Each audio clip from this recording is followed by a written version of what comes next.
Muito bem, gente, muito bem-vindos a mais uma aula do nosso mini curso de saúde emocional. O tema dessa aula é autoestima e amor próprio. Na aula de hoje a gente vai tratar autoestima e amor próprio como se eles fossem a mesma coisa.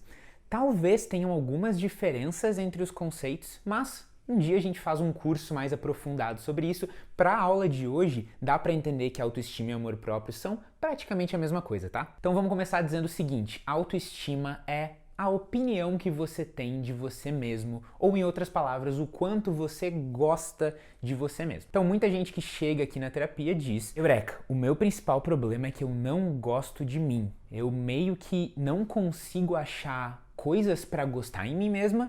Eu vejo muito fácil os defeitos que eu tenho, eu não gosto da minha aparência. Muitas vezes a pessoa também sente que essa baixa autoestima aparece no relacionamento com os outros também. Então, eu não consigo me sentir suficiente para as outras pessoas, eu sinto que a outra pessoa não vai ter vantagens em ficar comigo porque eu não sou uma pessoa tão interessante e assim por diante. Só que essa opinião que você tem de você mesmo, que se chama autoestima, ela não é uma opinião muito pensada, não é aquela opinião que você fez todo um raciocínio. A autoestima, ela é um feeling que você tem, uma sensação que você tem sobre você mesmo. Como quando alguém te pergunta assim: você gosta de berinjela? E para você ser educado, né, que vai que a pessoa tenha cozinhado um almoço de berinjela, você fala assim: não, não é a minha coisa favorita, mas eu até consigo comer berinjela. Mas a sua reação automática quando a pessoa falou berinjela foi: né?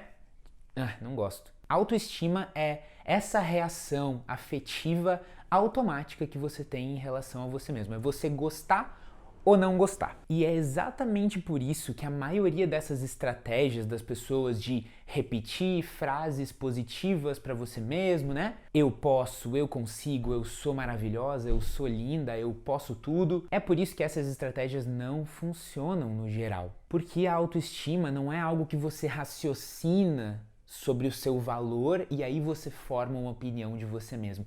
É quase como uma opinião automática que você tem de você mesmo. E agora que vem a pergunta importante. Essa opinião automática que eu tenho, que eu vou chamar de autoestima, de onde ela vem realmente? Porque eu sei, ok, que ela não vem do meu raciocínio sobre o meu próprio valor. Eu fazer uma lista das coisas que eu conquistei, ou eu tentar olhar no espelho e dizer eu sou maravilhosa, não está funcionando para minha autoestima, porque ela é uma opinião instantânea, automática de mim mesmo. Da onde essa opinião automática vem? E a resposta é: calma lá que já vem a resposta. Vamos fingir por um momento que a gente não está falando da opinião automática que você tem sobre você mesmo, mas a gente está falando da opinião que você tem sobre outras pessoas. Como é que você forma a sua opinião sobre as outras pessoas? Então, se eu recém conheci a pessoa, eu acho que eu vou basear a minha opinião da pessoa no jeito como ela fala, nas ideias que ela tem, no que ela tá me contando, me dizendo sobre a vida dela, né? Agora,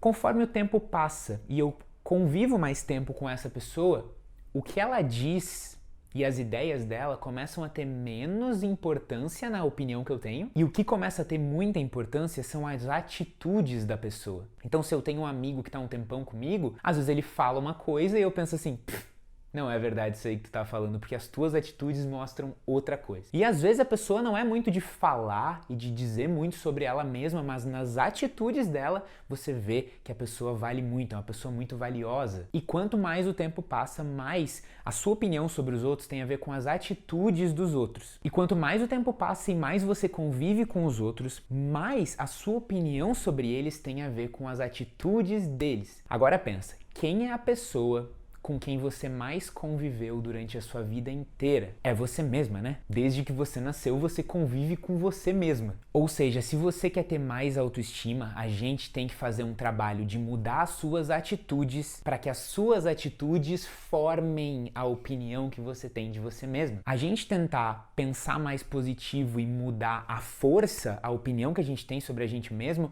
é como o seu carro tá sem gasolina, e aí o ponteiro de gasolina tá lá embaixo e você não quer parar para abastecer, então você pega esse ponteiro e empurra para cima. Opa, meu tanque tá cheio, eu empurrei o ponteiro para cima. Não, porque o tanque tá vazio e o indicador, ele indica que o tanque tá vazio. Ele não é o tanque. Então, você tentar ficar se convencendo de que você já é maravilhosa e perfeita, que tá tudo bem, é a mesma coisa que você, em vez de abastecer o seu tanque, você ficar tentando empurrar esse indicador para cima. E agora vem a pergunta importante: como que eu realmente abasteço o meu tanque? Como que eu mudo a opinião que eu tenho sobre mim mesmo? E a resposta é: o combustível do tanque da sua autoestima são atitudes positivas. Não é pensamento positivo, é atitude positiva. E o que é atitude positiva? É qualquer micro passo, qualquer micro atitude que aproxime você da vida que você quer viver. Então lembra da primeira aula em que a gente falou da pergunta de ouro? Se eu já tivesse resolvido X problema, como seria a minha vida? O que eu faria mais? O que eu faria menos? Vamos pensar nisso para autoestima. Imagina como seria a sua vida se você não tivesse baixa autoestima ou problemas de autoestima. Talvez para você isso signifique sair mais de casa, ou ver mais pessoas, ou ficar mais disposta a conhecer gente nova. E do outro lado, o que você faria menos? Talvez fosse se xingar menos na frente dos outros, fazer menos piadas autodepreciativas, ficar menos em casa se distraindo fazendo nada. Tenta imaginar o que seria para você se você já tivesse resolvido esse problema da autoestima. Se você quer encher o seu tanque, uma atitude positiva é qualquer atitude que aproxime você dessa imagem que você acabou de criar, dessa imagem de uma vida em que já resolveu o problema da autoestima, entendeu? Então digamos que hoje você se sente muito mal consigo mesmo e não consegue começar novas amizades porque você se acha muito desinteressante. O que seria um primeiro micropasso para ir dessa fase que você está agora até aquela fase que a gente imaginou? Um micropasso, como se fosse uma escadinha. Qual seria o primeiro degrau? Talvez fosse você puxar assunto com um amigo de antigamente que você sabe que é um cara legal, mas que faz muito tempo que você não conversa, então você tem medo dele achar estranho você puxar assunto. Talvez fosse esse aí um bom primeiro micropasso. Depois você talvez puxasse assunto com um outro amigo. E talvez você fosse em algum lugar em que dá para conhecer outras pessoas. E assim você vai subindo esse degrau, em que embaixo tá onde você tá hoje e no fim da escada tá essa imagem que você criou com a pergunta de ouro. E é isso que é a autoestima, não é a opinião racional que você tem de você mesmo, porque você fez uma lista das suas conquistas e se elogiou. Tem algum outro nome para isso, mas não é autoestima. A autoestima é o reflexo das suas atitudes na opinião instantânea que você tem de você mesmo. E só dá para gostar mais de você mesmo quando você começa a fazer coisas que te enchem de orgulho. Você começa a sentir orgulho de ter andado aqueles micropassos, subido o degrauzinho da escada no seu ritmo. Não é sobre chegar lá amanhã, mas no seu ritmo. Se cada dia você dá um micropasso nessa direção, você vai se sentir muito mais orgulhoso do seu caminho, e isso é o que realmente enche o tanque da sua autoestima. Muito obrigado por assistir mais essa aula, espero que você tenha gostado. Tchau, tchau!